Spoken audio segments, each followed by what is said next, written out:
Turn me, if you will, to Judges chapter 6. And I want to read to you verses 11 through 14. And I want to preface this by saying, take him at his word. Verse 11 reads as follows, and there came an angel of the Lord and sat under an oak, which was in Ophrah, that pertained unto Joash the Abiezrite, and his son Gideon threshed wheat by the winepress. Don't, I said he threshed wheat by the winepress. To hide it from the Midianites. The angel of the Lord appeared unto him and said unto him, the Lord is with thee, thou mighty man of valor.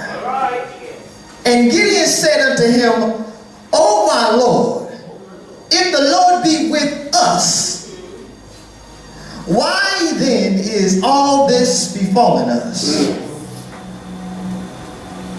Come on. Why then? If the Lord be with us. Anybody ever ask this question? Yeah. If the Lord be with us, why then is all this befallen us?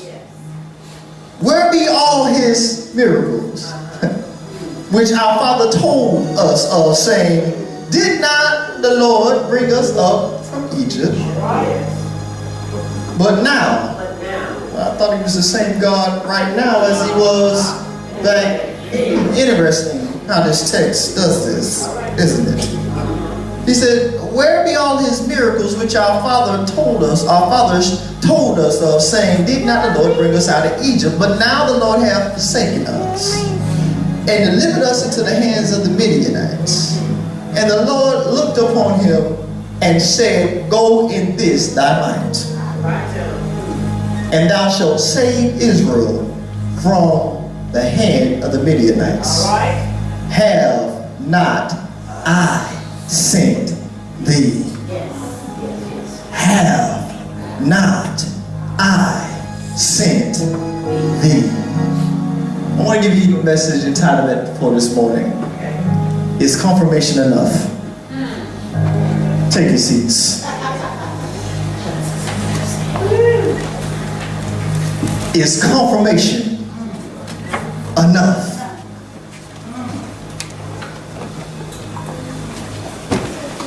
When we hear the word of God and we hear the instruction of God and we hear him call us out to do the things that he's instructed us to do, sometimes we find conflict with the things that he's called us to do.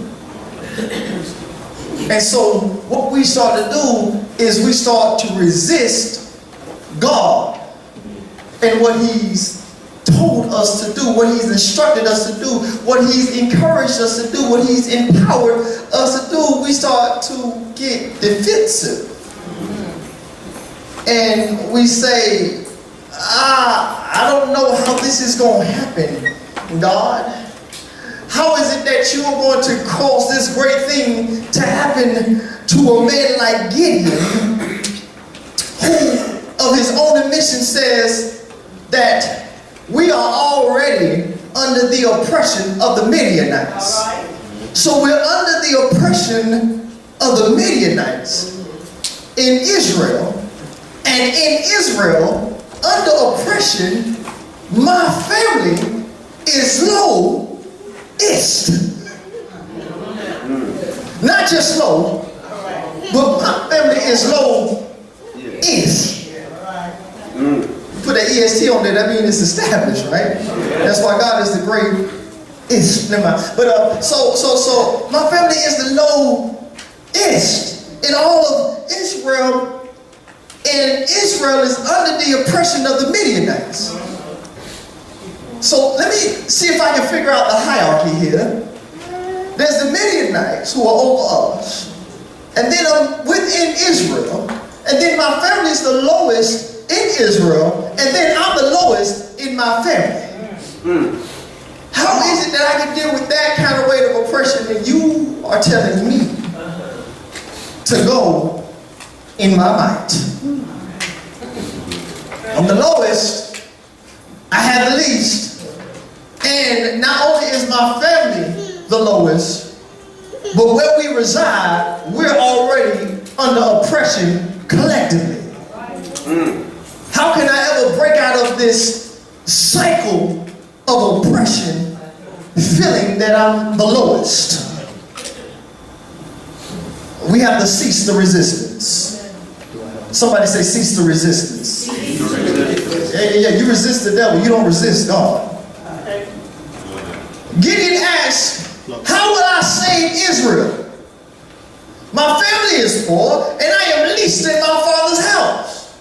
My question is, why do we resist endowment with excuses and issues of esteem? Why do we resist endowment with excuses of issues and self-esteem? We got issues of esteem. You might not want to admit it in front of all your fellow worshipers and your fellow believers, but often we deal with low self-esteem because we don't think that we are as great as God has called us to be. Come on. We'll say greater is in me, but we won't behave and conduct ourselves in the things that we decreed. You defeat your own decree by your doubt. All right, yes. Come on. Because both your decree and your doubt come out of your mouth. Does that make sense? So sometimes we are defeating the things that we've decreed with the doubt that we've decreed. Because I don't think that I'm capable. I don't see myself that way. Anybody been there? Some of us are still there. Sometimes our calling will contradict our confidence. Okay. All right. Okay.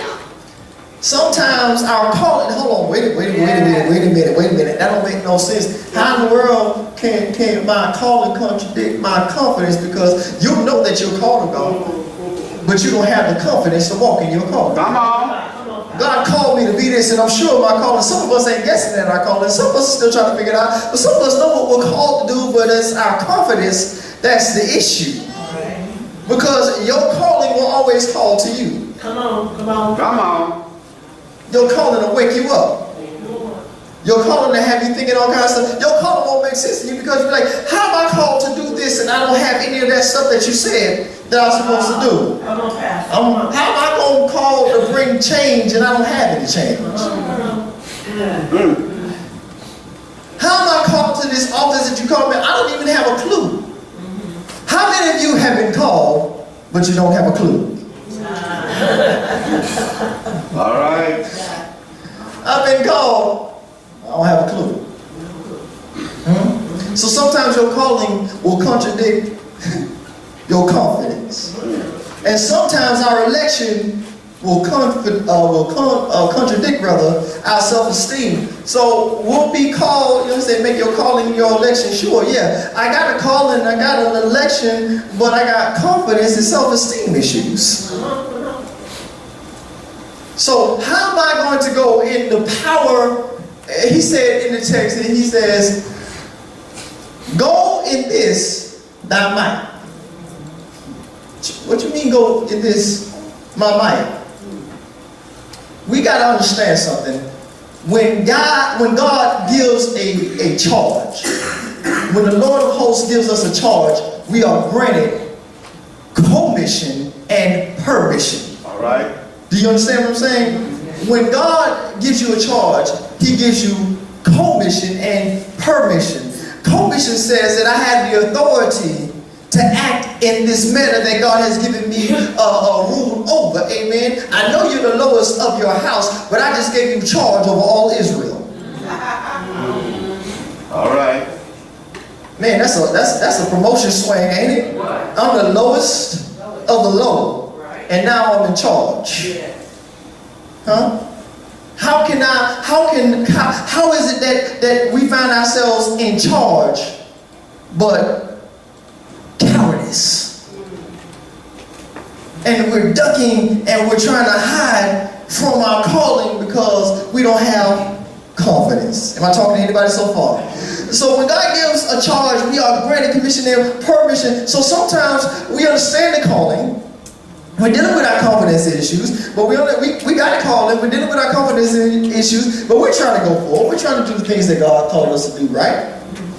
But then it's just like God has commissioned us, but as if commission doesn't recognize permission, it's like now that we've been commissioned, now we're looking to God for permission. If God told you to go, then you already had His permission. Well, God, because sometimes God has already told us to go. Anybody in the house, God already told you to go, but you're still looking for permission. Yes.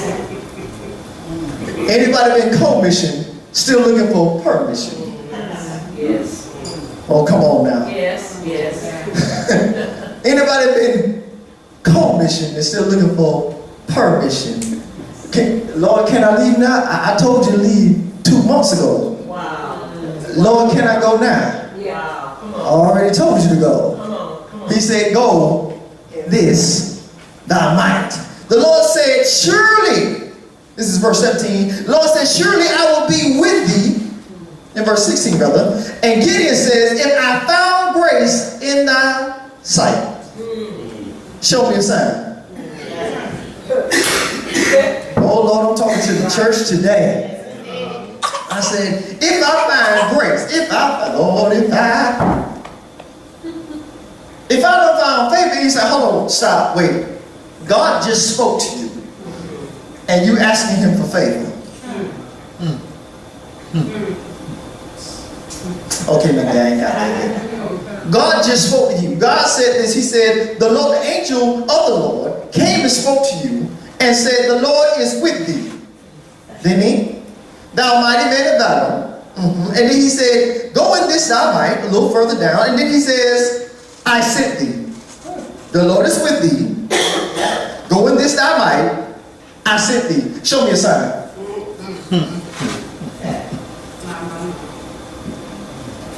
Hear me by the Spirit. Signs cannot direct illiterate eyes. Wow. Signs cannot direct illiterate eyes. If you go to another country, signs can be everywhere. But if you don't know the language, you won't be able to read or follow them. And sometimes God has shown us things, but we don't understand the words that are coming out of his mouth. Sometimes God has shown us things, but we don't understand the things that he's shown to us. He's made them clear. He's made them clarion, and we are still looking for signs. Somebody will come up to you and tell you the very thing that God's shown you, and then you'll still do what? I'm looking for signs. I'm looking for signs. Uncertainty can make clarity seem illegible. Say it again. Uncertainty can make clarity seem illegible. Because when you're uncertain about something, God could have showed you something as clear as day, but when you're uncertain, all of a sudden it gets difficult. Because you're saying, okay, now I know that was you, God. Because again, everybody ain't confused about, he said, my sheep will know my voice. So everybody ain't confused about whether they heard God or not. Amen? So some of us know the voice of God, but we are still mucking it up, messing it up, saying that, was that really God? Now you know it was God the first time. But because the call wasn't in your confidence, now you're questioning the call. Let me say it again. I said because the call wasn't in your confidence, you start questioning the call. One more time because somebody really needs this. Because the call wasn't in your confidence, you start questioning the call. Am I talking to anybody in the house? If it would have been in your confidence, you wouldn't have had any issue with it because you would have went ahead and did it. If it was in your confidence. But the minute that it's not in our confidence, that's when we start having drawback. And see, the truth be told, when things are in our confidence, that's the stuff that we be messing up.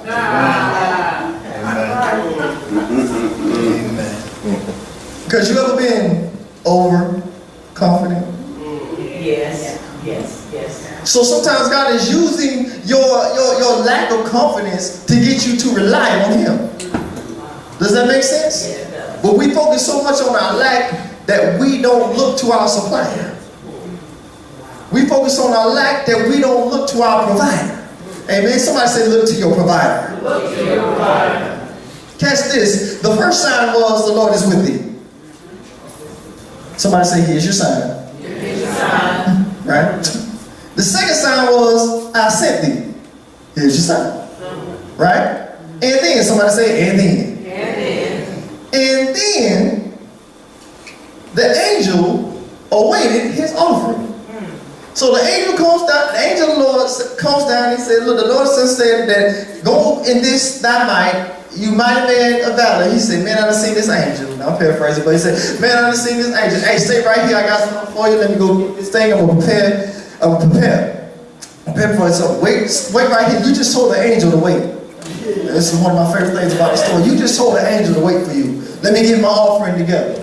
You know, let me get my offering together. You know, the fig tree didn't get that. Y'all ain't hear me. The fig tree didn't get that. The fig tree, it wasn't even the season. That's what the text says, right? It wasn't even the season, but because he came to the tree looking for figs and the tree didn't have, he rebuked it. Right? He came and he said, wait, I got an offering for you. And the angel waited there. Now, if you need any other sign, you don't recognize that this is the angel of the Lord. And you done told the angel to wait, and the angel was there when you got back. Oh my God. Never mind. Let me get my offering together. So he got his offering together, and the angel was there when he got back. Somebody say, here's your sign. So the angel awaited his offering, touched it, broth, salt, and all. This thing is salt, right? Broth, salt, and all. So he touches the offering with the tip of his staff, right? And it's completely consumed with fire. Was that enough? Was that enough? The Lord is with thee. Huh? Go in this thy might. I sent thee. I waited for your offering. I touched your offering with the tip of my staff. It was soaked in broth, and it was consumed in fire. Was that enough? Look at your neighbor and say, neighbor. Neighbor. Was that enough? Was that enough?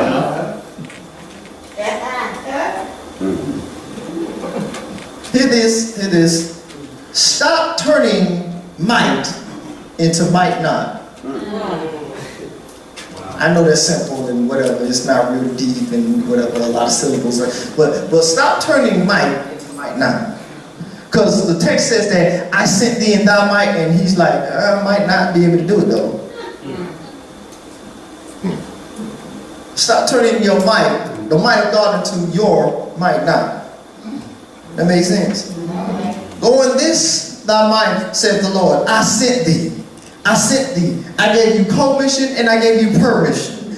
Somebody say, he's giving me commission. He's giving me permission. You got to receive that though.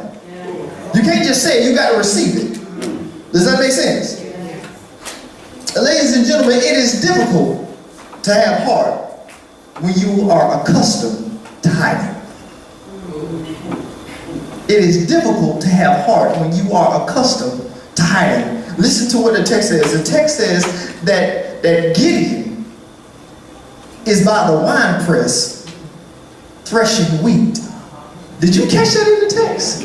He's by the winepress. Now there's a threshing floor for threshing wheat, but he's by the winepress, not pressing wine. He's threshing wheat over there. He's displaced. He's displaced because he's hiding, because he doesn't want the Midianites to see what he's doing. Because the text says very clearly, I ain't got to make that up, right? He said, I got to hide this from the Midianites. Now here it is. I don't want to over-spiritualize the text. I know better, right? I'm not trying to do it, but you got to understand the psyche that's going through, because sometimes there's some underlying stuff that we're missing. Gideon has coward tendencies. Never mind. I said Gideon has coward tendencies because he's accustomed to hiding. So he'll be sitting up there pressing, he's sitting up here threshing out the wheat by the wine press, because he says they won't look for me threshing wheat by the wine press.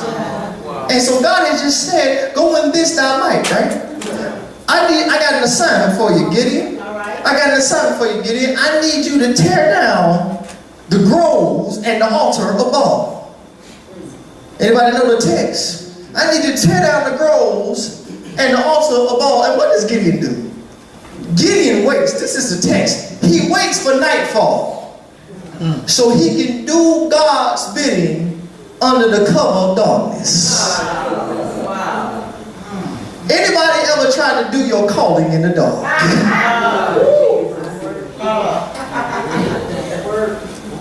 It's difficult to have heart when you're accustomed to hiding. And some of you ain't hiding under the cover of night. Some of you are hiding behind the covering of your pastor.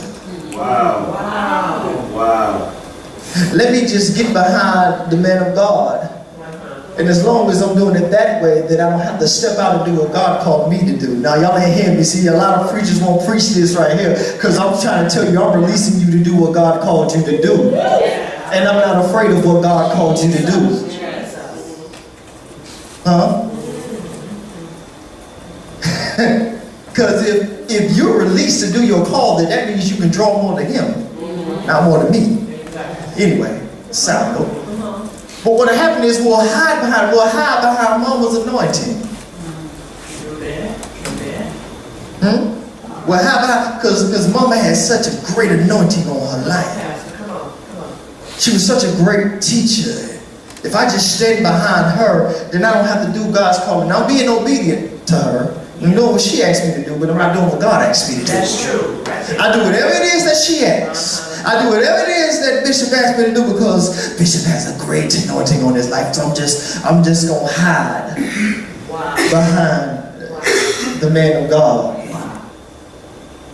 Anybody ever try to do their calling under the cover of darkness?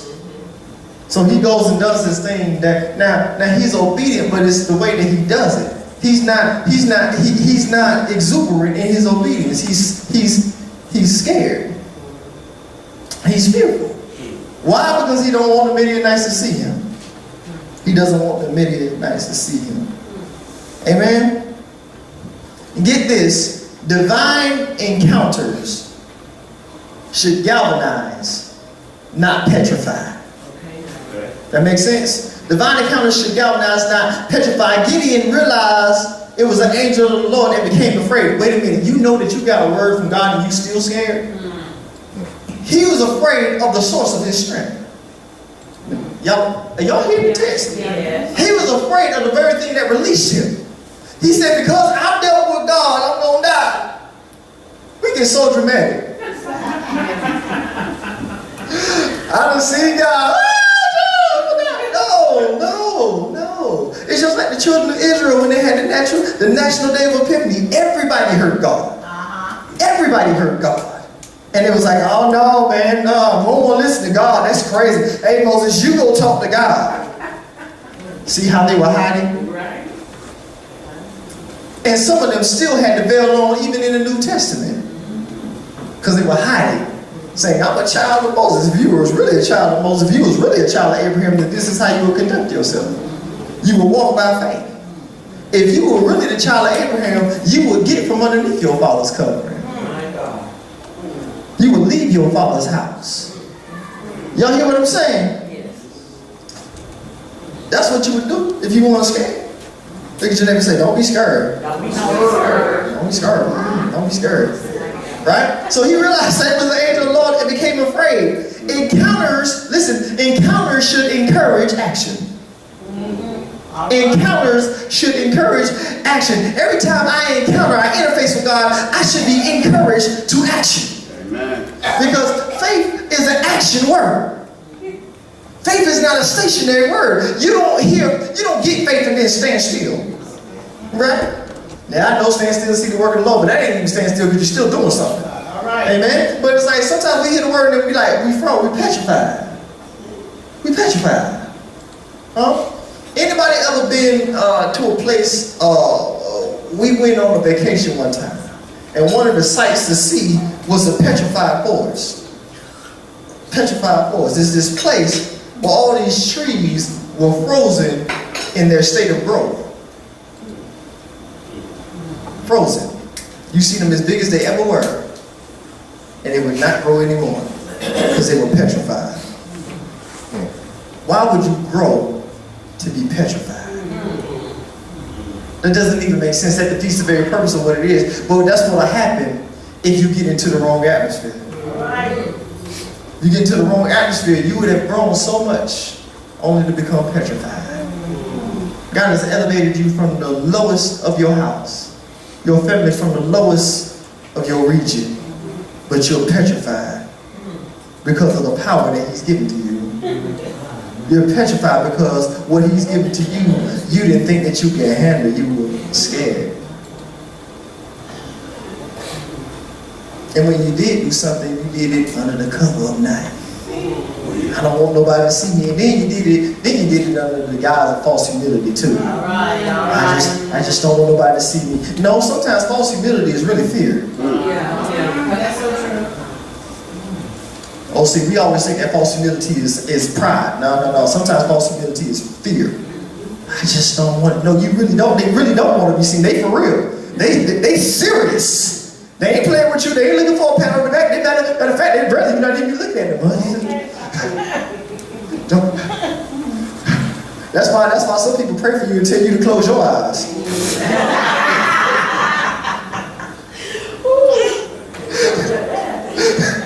Come on, close your eyes. I want you to. All right. Anyway, y'all all right? Yes. You learning something? Yes. So, truth be told, in His absence, hear me closely, in His absence, belief is a barrier. In His absence, belief is a barrier. If you don't have a certain amount of belief, it'll become a barrier for you. Because you have to have that level of belief in order to go forward in God. So if you don't have belief in the absence of it, it becomes a barrier. Does that make sense? So even the disciples understood this. They say, Lord, do what? Increase our faith. All these things that we've been doing, we still understand that there's a barrier between where we are and where you want us to be. Come on, am I talking to anybody in this house? I understand, God, I've been walking with you for a long time. It's not that I'm being disobedient. It's not that I'm serving you. It's just that I've ran into this wall. Yes. Anybody ever ran into a wall in their faith? I've ran into this barrier. I ran into this barricade that I can't get through. I know what God wants me to do, but it's something in me that is keeping me from getting to the other side of this wall. And I done ran around it 7 times praising, and it still didn't come down. Because everything won't come down like Jericho. All right now. Amen. Because sometimes God ain't looking for your praise as in something that just comes out of your mouth. Amen. Because truth be told, the praise that made the wall come down was the obedience that they had. Does that make sense? Yes. So what brings the walls down? Your obedience. My obedience and my realness to say that, God, you know what? Increase my faith because I'm stuck here and I need to be there. I'm stuck here, increase my faith. Somebody say, increase my faith. Increase my faith. The saints of God, obedience is the evidence of faith. Do you understand me? Very simple. Obedience is the evidence of faith. Inaction speaks to lack of commitment or presence of fear. I'll say that one more time. Inaction speaks to lack of commitment or presence of fear. Because oftentimes God will call us to do something and we'll hesitate, won't we? Yes. We'll hesitate. Why are you hesitating? You say you love God, right? You say you trust God, right? You say you depend on God, right? You say God is the source of your strength, right? What are you waiting for then? You know what you're waiting for? Confirmation. Oh my God. Oh, I'm gonna mess up the whole church today. You know what you're looking for? You're looking for confirmation. I told you something last week. I kind of gave y'all a little peek into this. What if I told you you were waiting on the lesser thing? Wow. What if I told you you were waiting on the lesser thing? Wondering how you would conduct yourself. And so, if I have this lack of commitment, because I trust God, but I'm not committed like I say I am. Because if I was committed like I said I was, then I would have went the first time He called me. Hello, somebody. If you are really committed and devoted to somebody, it doesn't matter what they ask you, you will find a way to do it, won't you? When you committed, all the wives in here, because I know they do a real good, all the wives in here, when you were committed to your husband, if that man say something, you're going to be like, if that man been good to you, he been treating you right, he been helping you paying the bills, or paying all the bills, however y'all situation work out, he can take care, whatever. If y'all committed, if that man actually do something, you be like, I'm going to get that for you. Committed to you. Even if it's gonna discomfort me, I'm going to do it for you, right? Now, fellas, we know that honey-do list get on our last nerve. I don't want to do nothing, honey. That's what I want to do, nothing. Right? I just got off work. No, I don't want to hang pictures right now. I don't want to change light bulbs. I want to put my feet on the couch. Right? But if you committed, you'll grumble, but won't you? Sometimes that's how we respond to God if we be honest. We act like we always like, yes, Lord. Yes, Lord. No, you're not. No, you're not. Sometimes you're like, ugh. Yes. Right. I'm in a relationship with God. I'm not in a facade with God. No. I'm not in a forgery. Right? So sometimes I go to God grumbling and complaining. Hello? I know I shouldn't. Well, Pastor, you shouldn't say that because you shouldn't be doing that. Okay. Every time you obey God, you just say, yes, Lord. Yeah. Use a lie. Use a lie. Sometimes you would say, sometimes I win. Grumbling and complaining. That's true. That's right. I want to deal. You know what? I'm at a point, again, I keep telling y'all, I'm at a point in my walk where I have to be real enough to say, God, I know I still got some stuff that I got to get out of my life. Yes. Right. I'm trying to be obedient, but I realize that sometimes even in my obedience, I'm grumbling and complaining. I want to get to a place where I'm never grumbling and complaining. I don't grumble and complain as much as I used to, but truth be told, I still grumble and come on. I'm not always, yes, Lord, I do it, Lord. Send me, I go. Sometimes he say, I'm sending you. He say, I'll go later. Wow. Oh, Lord. My God.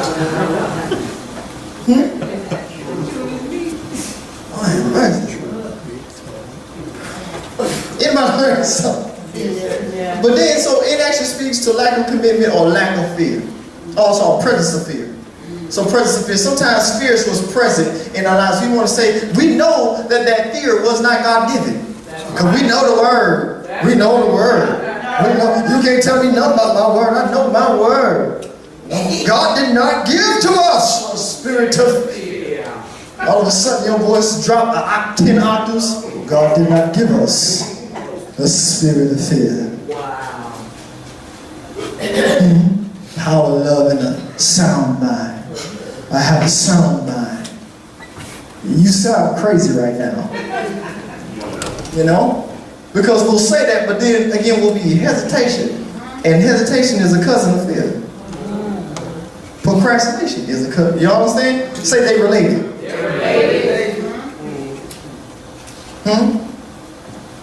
So so sometimes we think that we've gotten away from a principality and we date their cousin.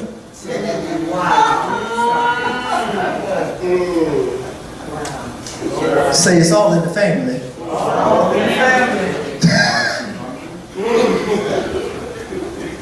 And you got to divorce that thing. You got to divorce that thing. You got to get away from that. You understand? When he said, I don't want you entangling with other nations, why did he say I don't want you entangling with other nations? Because this nation has this particular characteristic. It don't matter where you go. Right? It don't matter which one you try and you're going to get messed up. So I'm telling you, just don't deal with no folks. And sometimes God is telling us, don't deal with no folks. I want to jump to this subject and I'm going to jump right out because some of us have found ourselves in a bad relationship because we keep dating the same type. Wow. Say they related. You messing with his cousin now. You looking at last names and you didn't think that they was related. No, they related spiritually.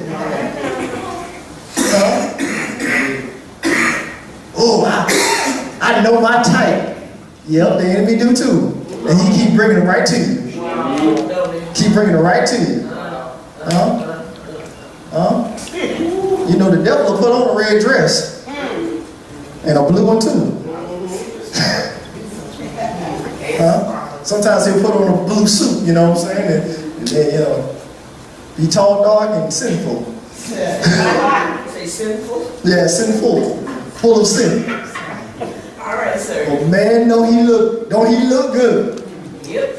Again, I always like to deal with the reality of it because I know how we do it. You understand that Lucifer was beautiful. Listen. And he can still transform himself as an angel. You understand what I'm saying? So people be acting like the devil gonna be this gruesome, ugly looking thing. And you knew sin is attractive? Yeah. All right. Come on now. Sin is attractive. It's got sin actually has a whole bunch of stuff working for it, right? It's attractive, it's familiar. You ain't never been in sin and felt like you was so much strange. Like, no, this feels just like it used to feel. Oh, never mind. I can't deal with the reality of church. People don't like that. Like, this feels just like it used to feel. Whatever that thing was, it still feel the same way. It do. The only time that sin disgusts you is when you're in your spirit, man. Anytime you're in your flesh, it's gonna feel good. Period. Point blank. Can I say to you all? If you in your flesh, that junk gonna feel good. Cause oh God help me here. I gotta get out of this because I'm gonna get in trouble. Y'all don't understand that for some of us, sin is a fetish. Never mind. Come back over here to the text. I just gotta get back into the text before I get too far. Alright, come on. Boom. Yeah, that whatever. Just like that right there. Cause check this out, right? Guess what Gideon's fetish is? Hiding. Never mind. He likes hiding. He likes hiding. He's like, because what the Midianites gonna do? What the Midianites gonna do? And he's comfortable, even though God's giving him the power, he's still hiding. How is God giving you power and you're hiding? Come on. How can you say, greater is he that is in me than he that is in the world, and you're hiding from the world? Well, anybody who has light doesn't hide it under the bowl. Some of y'all hide under bowls like this.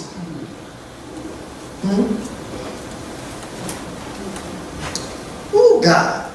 If you hide, y'all gotta hear me spiritually. If you hide under the bowl, for a little while, you're gonna burn whatever's holding you. Before it puts you out. Anyway, so I'll come back to this. Alright. But divine encounters should galvanize, not petrify. They shouldn't make you freeze up. We can't be inactive. When God tells us to do something, we've got to understand that we've got to take him. Say, I've got to take him at his word. So when God tells me to do something, and I'm clear about what God says to me, it would be best if I just did what he said when he said it. Amen. But we always got this stuff that comes up, right? So then we get into problems and we get into situations and we get frozen. Here you go. Confirmation exists to eliminate any remnant of doubt. Do y'all receive that? Amen. I say confirmation exists to eliminate any remnant of doubt. Because sometimes we've heard God, but there's still a remnant of doubt. Y'all hear me? Yes. It's a remnant of doubt. Gideon requests because God done told him again, the Lord is with thee. Go in this thy might. I sent thee. Angel came, consumed the offering with the fire, and he still like, show me a sign. Oh, you know. And then if that ain't enough, so he's at this point he's torn down the grove. He's torn down the groves under the cover of night. Because he likes hiding. That's his thing. He likes to hide. He's torn down the groves, he's torn down the altars on the cover of the night, right? But people start calling him Jerubbaal, right? They bow over himself, you know what I'm saying? They done called you a different name. They don't even recognize you as Gideon anymore. Some of y'all really catch that. They don't even see you how you see you. You know when the people that looked at you as though start calling you a different name, they see you differently. They say, that's Jerubbaal, right? That's who that is. That ain't Gideon, that's Jerubbaal. So even they recognize it. So even people that have seen you at a lower state, even they can recognize you, but you still can't see it for yourself. There are people that have seen you come from your lower state to where God has called you to be, and you still can't see it. Everybody's encouraging you. And sometimes, have you ever said to somebody that's been encouraging you, said, I can't see that? Wow. Yes. Somebody be like, God called you to do this. You're like, I know. But he's calling you to do it right now. Well, I don't see that. Wow. I don't see that. So they see you where you're supposed to be or what God's calling you to do, but you don't see it yet. And until you see it, you won't have the vision. Does that make sense? Until you see it, you won't have the vision. Let me say it one more time. Until you see it, you won't have the vision. Y'all get what I'm saying? Because once you see it, then you get the vision of how it's going to take place. Right? Because some of us have ideas, but we don't have the vision. Once you see how something's supposed to be, you start collecting parts. Even if you don't have the whole thing together. But you can see it. It's like a puzzle. It's like, okay, I know what it's supposed to look like. All I got to do is put these pieces in the right order. Right? But if you can't see it, it's hard to put it together. That makes sense? Amen. So I'm telling you that the Spirit of the Lord is in this place and is telling you, I see something in you. I didn't make a mistake. Somebody received this. I didn't make the mistake when I called you. I wasn't errant when I didn't lose my mind. I didn't forget something when I called you to be who I called you to be. And I'm not, God is not depending on your confidence. All right. Never mind. God is not depending on your confidence. He's depending on your availability. Sometimes it's like, I'm not strong enough. I never need you to be strong. I need you to be available. I'm not qualified. You will never be qualified. I just need you to be available. I'm not equipped. I never needed you to be equipped. I just needed you to be available. Can anybody in this house say, I'm just going to be available? I'm just going to just be available. I don't have anything in the first place. I'm just going to be available. I'm just going to be available. Because if I'm available, then I can become whatever he wants me to become. If a shepherd can become a king, why can't, never mind, a shepherd became a king. A man of lower state went to rule, a coward became a captain. I said a coward became a captain. You ain't got to see it about yourself. Let him see it. Somebody say, let him see it. Let him see it. Yes. Let him see it. He called you and he didn't make a mistake when he called you. Come on. But you're looking at yourself because you're still seeing your mistakes. You're still seeing your errors. You're still seeing that wine press that you hid behind. God's saying, I see a mighty man of valor. I see a woman of virtue. But God can see a woman of virtue, and all you can see is a harlot. Wow. Okay. Well, I was so promiscuous, and I was so messed up. I ruined stuff, but that's not how I see you. Thank you. I know what you did. I'm very aware of it. Matter of fact, truth be told, I was there when you was doing it. Whoa.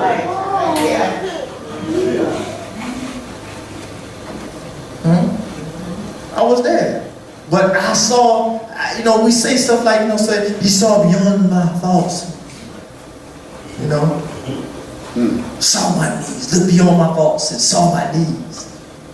Sometimes he's looking beyond your faults to see your function. All right. Are you hearing me? Yes. God is looking beyond your faults. Come on, somebody. God is looking beyond your faults to see your function. Come on. And he already has given you an unction for the function. Wow. But we get in the way of the unction with our fear. Well, confirmation exists to eliminate any remnant of doubt. So, okay, look, now we'd all like to parade around here and say that every time God says something, we did it the minute that he told us to do. I'm going to tell you that didn't happen. It might have happened once or twice, maybe. Maybe. Oh, no, you perfect. It happened every time God told me to do something. I moved at his command. And God said this and I shifted my whole life. No, you was like, could you give me a minute?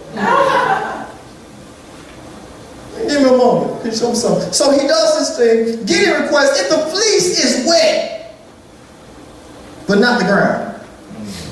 God showed me something. If the fleece is wet, but not the ground, then I do something. What is he looking for? Confirmation. The fleece is dry, but the ground is wet. What is he looking for? My question is that enough? Is that enough? If confirmation does not provoke us, then what will? The command didn't provoke you. You already got the command. You got the command with the commission and the permission. You already got a command. And the command wasn't enough. The charge wasn't enough.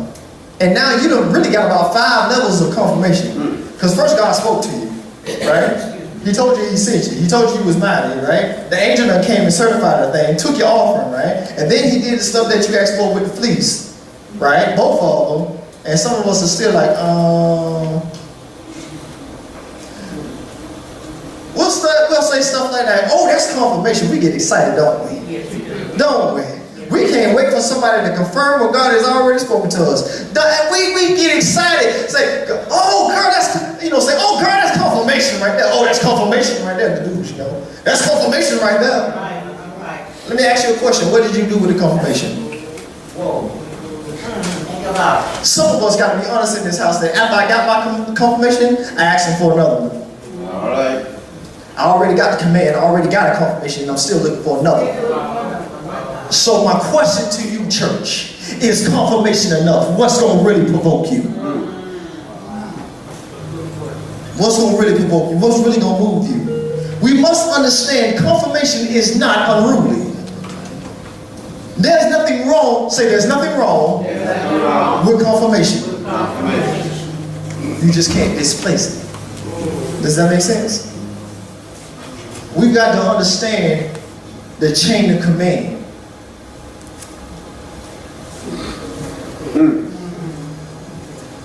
You've got to understand the chain of command. The command that you follow should always be from the highest ranking officer. All right. It don't matter what your sergeant said if your CO said this. If your sergeant said go to the left, but your commanding officer said go to the right, you better go to the right. That's right. And tell the sergeant, I'm sorry, I meant no disrespect, but the commanding officer, somebody say the commanding officer. There is no commanding officer higher than our God. He gave us all the commandments. Amen. And some of us have been given commandments because guess where your call came from? Command.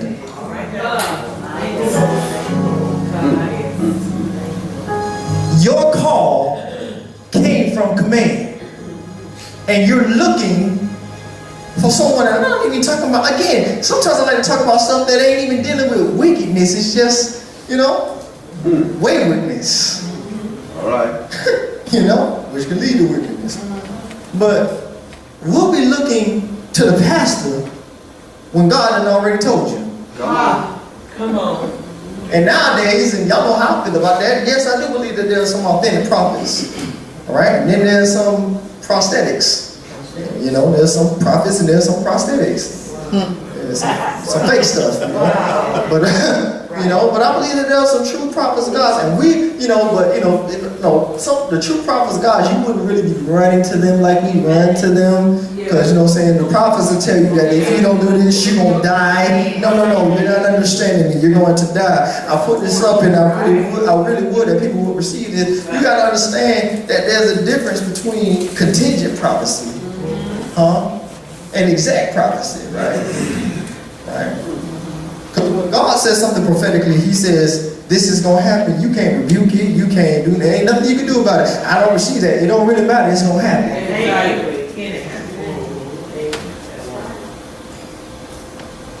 But contingent, like if, when he gives you an if, that's an if thing. That's depending on you. That's contingent on what you're going to do with it. That makes sense? But we won't be running to these prophets, or we wouldn't have the need to run to the prophets. It's not that there's an issue running to the prophets, the true prophets of God. There's no issue with that, because if you love God, you want to hear whatever He has to say. You're going to be shaken by the fact that they say something hard's going to come. Okay, well, if that's God's will, blessed be the name of the Lord. You wouldn't have an issue with it. But why do most of us run to the prophet? Because you want confirmation. And then the prophet will tell you, I'm talking about an authentic prophet of God, will tell you exactly what God already told you. You'll say, that's confirmation. And you'll leave that service and sit on your couch. Wow. Wow. And it's funny how God will call us, and we'll call everybody about our calling, but never actually do it. God will call us, we'll call everybody about our calling. Girl, I got confirmation. Man, I got confirmation. And you still sitting there talking about your confirmation. My question is confirmation enough? It's not unruly. However, it is a lesser thing. Do you understand? Yes. It's a lesser thing. Components are not cornerstones. Do you understand what I'm telling you? Components are not cornerstones. There's one cornerstone. Everything else builds up from that. Nothing is wrong. I want you to make sure that you get this. Nothing is wrong with confirmation. But how many do you need before you'll actually be provoked to do something?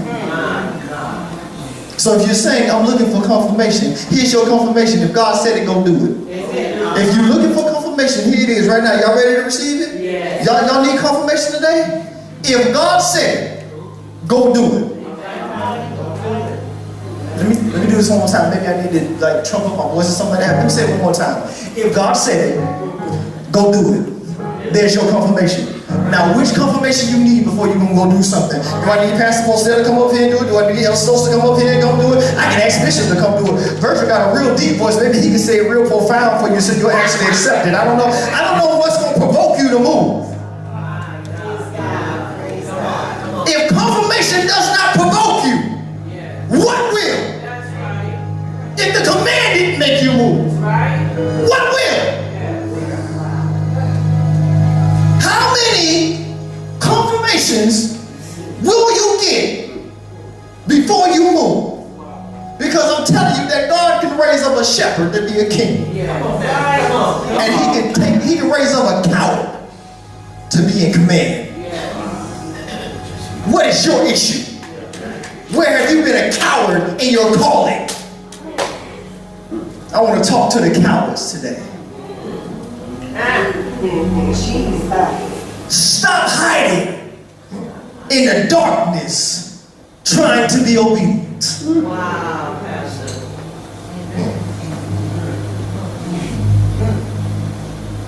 You are a city of light that sits on a hill that cannot be hid. What you hiding for? What are you hiding? The charge is always weightier than the confirmation. The charge is always weightier than the confirmation. I'm not here to rebuke confirmation. I'm just here to put confirmation in its place. All right. This message is a message of order. God says, I'm calling for order in my house. He says, I want order. And order means to be obedient. All right. Do you understand what I'm telling you? And if you want to be obedient, if we want to be obedient, we've got to start listening to the command of God. And if you need confirmation, so be it. So be it. But how many will it take? How much confirmation do you need? Some of y'all have more confirmations than you have actions.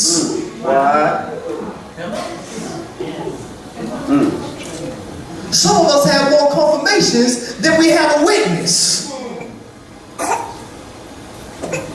If confirmation does not provoke you, what will? I came to push you out of your cowardice and your comfort zone. If God said it, Go do it. You have your confirmation. The question is confirmation enough? Give God praise all over this place.